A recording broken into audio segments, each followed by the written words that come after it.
If you look at anything that builds a man into a man, there's a degree of suffering. So many men say, I want to be the man, but they don't want to suffer, they don't want to fight, and I don't understand why, because even if you look at a superhero movie, they tell you, even in superhero movies, they make it very clear, Batman's parents died, that's why he's Batman. It's very hard to become a man and have a man who's respected and has stories and is capable when he only had a nice life and nice experiences. It's usually the things that made you the best version of you are usually the worst things that happen to you. All the bad things have to happen. There's no way to get there without the bad things. Where do you find the strength when you're in these difficult situations? I always find the strength from my last name. I'm Andrew Tate. So I just have to do it. I'm in a Romanian jail cell. I wake up, there's cockroaches in my bed. They're all over my face. What am I gonna do, cry?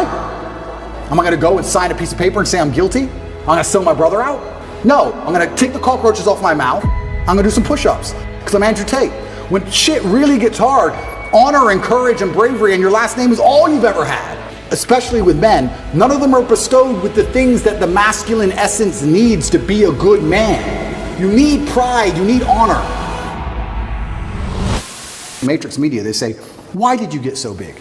Because I'm telling the truth.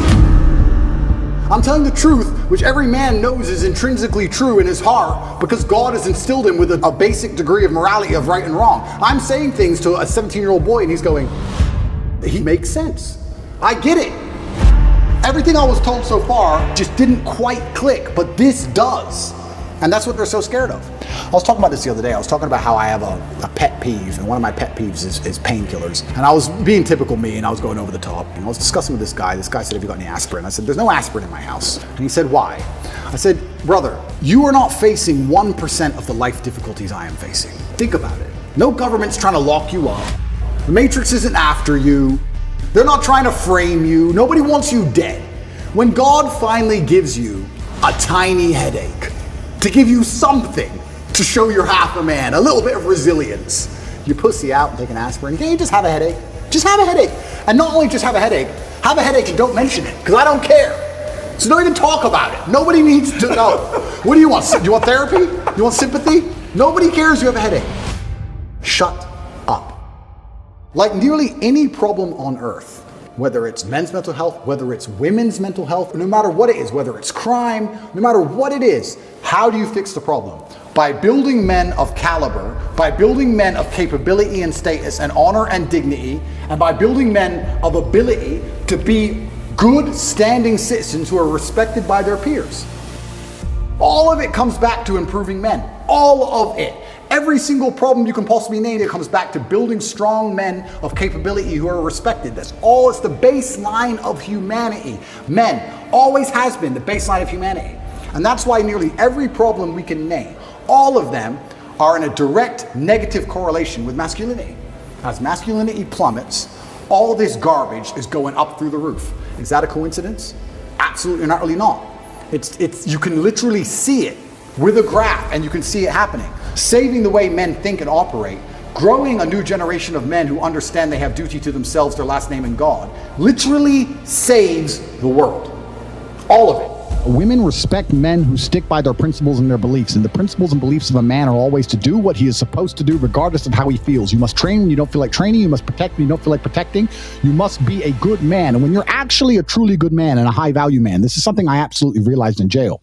I have no problem suffering if the people I love are not suffering. My children are taken care of. The women I love are taken care of. My mother is taken care of. Everybody around me is fine. Even if they've removed me from my life and locked me in a jail cell, everybody I love is taken care of and is protected and is living good. I must suffer because I am a man. I am the head of my empire. I'm the head of the clan. Of course I will suffer, but the people I love are not suffering. This is what God has bestowed upon important men since the beginning of time. Not just important men, all men. The men in the Titanic as the boat was going down, about to be sucked into the icy cold water, some of the last thoughts in those men's head, I know, was at least I saw my daughter and my wife get on that boat. Absolutely. I'm happy to plunge into this ice cold water because there they are on that boat, away from danger. Everyone we love and everyone in the world who we care about was taken care of. And I said, Andrew, would you rather us both be at liberty, but someone else in our life suffer? Mom suffer? Our kids suffer? The Never. mothers of our children Never. suffer? No, I'm glad it was me. I'm glad I was the one who was suffering and everyone else was okay, because that's what being a man means. When you're a man, absolutely, you're right. It is our job to suffer so the people around us do not suffer. And that's why if you're a man and you're waking up every day and you're not trying your very best to be important or upgrade yourself or upgrade your character, or you're lacking motivation, then you have a serious problem, because it is your job to be capable of dealing with the insurmountable pressure which God is going to put upon you, so that when you suffer, everyone around you does well. Our lives are set up that even if they throw us in a dungeon today, everybody we love will be okay forever. And that is what's most important. That's the most important thing. That's success. And that was absolutely comforting in jail when we discussed that. And we said, everyone we love is okay. You and I just have to make it through this. And that's absolutely and utterly comforting. And if you're a man sitting at home right now, you need to sit and say, okay, if they plucked me from my life, if they picked me up and threw me in a room and locked me in a jail cell, Which can happen. which can happen to anybody, especially as they continue these matrix attacks on masculinity as a whole, would your wife have a roof over her head? Would your children eat? Would your family be okay? Think about these things. This is what you're working for. You're not working to make money so you can buy a Lamborghini. You're working to make money, and you're thinking outside of the box, and you're becoming your best version of yourself, so all the people around you will always be okay no matter what happens. It is your job as a man to suffer. And we did our job fantastically, absolutely and utterly, as we should. We always will. And we always will. And everybody around us was okay. And that is extremely comforting in times of hardship, because we're built for suffering. We were absolutely and utterly built for suffering. No matter how close I came to crying inside of that jail cell, I knew all the people around me were safe and all the people around me could eat. And that's all I cared about. I used my phone calls. When I would call other people and they were asking me how I was, I'd say, we don't want to talk about me. How are you? Are you okay? Are you okay with the media pressure? Are you okay? Are your bills paid? Do you have money?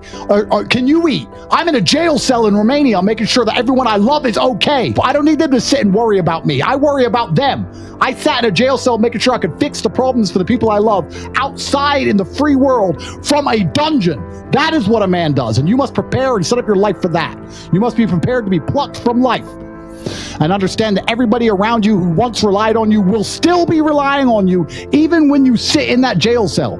It's still up to you. You are still the man of the household. You are still the top G of your life. Only you. And if you don't pay the bills, who's going to do it?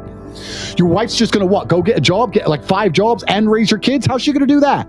You must be prepared for these things. That is what you're working for. So if you wake up every day as a man, and you say, I don't have motivation to become strong. I don't want to work hard and get rich. I don't want to try and become financially free. What you're saying is that the second you disappear from your matrix-controlled job, everyone who loves you and respected you and relied on you is going to starve? How can you live that way as a man? Absolutely and utterly unacceptable.